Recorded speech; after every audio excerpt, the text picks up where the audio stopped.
ગુજરાતની અંદર ગુજરાત પ્રદેશ અધ્યક્ષ અલ્પેશજી ઠાકોરને આદેશ અનુસાર ગુજરાત પ્રદેશ ઠાકોર સેના ઓબીસી એસસી અને એસટી એકતા મંચ દ્વારા આયોજિત ગુજરાતના તમામ તાલુકા મથકે આવેદનપત્ર આપીએ છીએ. ગુજરાતની અંદર ખેડૂતનું દેવું માફ થવું જોઈએ.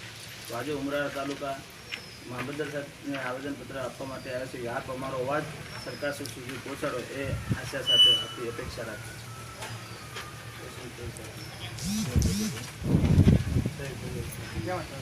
આમાં જ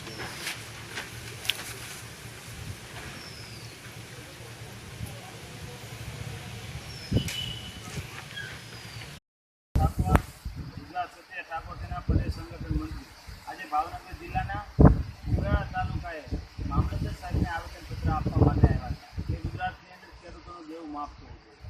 બહારના રાજ્યોની અંદર જો દેવું માફ થતું હોય તો ગુજરાતના ખેડૂતો સાથે કેમ અન્યાય થઈ ગયો છે? બહારના ઉત્તર પ્રદેશ હોય, મહારાષ્ટ્ર હોય, પંજાબ હોય એવા રાજ્યોની અંદર જો દેવું માફ થાય તો ગુજરાતની અંદર ગુજરાત સરકાર પાસે એવી આશા રાખીએ છીએ કે મુખ્યમંત્રી શ્રી રૂપાણી અને માનનીય વડાપ્રધાનશ્રીની પાસે એવી આશા રાખી કે ગુજરાતની અંદર દેવું માફ થવું જોઈએ.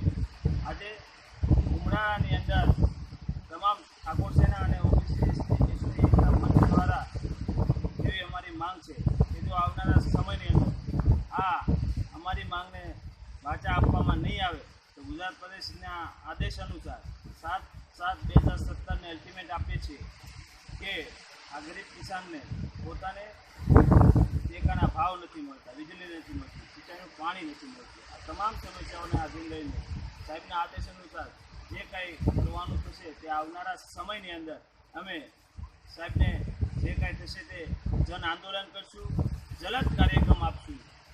આની અંદર જે કાંઈ પરિસ્થિતિનું નિર્માણ થશે એ તમામ પરિસ્થિતિનું નિર્માણની જવાબદારી સરકારશ્રીની રહેશે.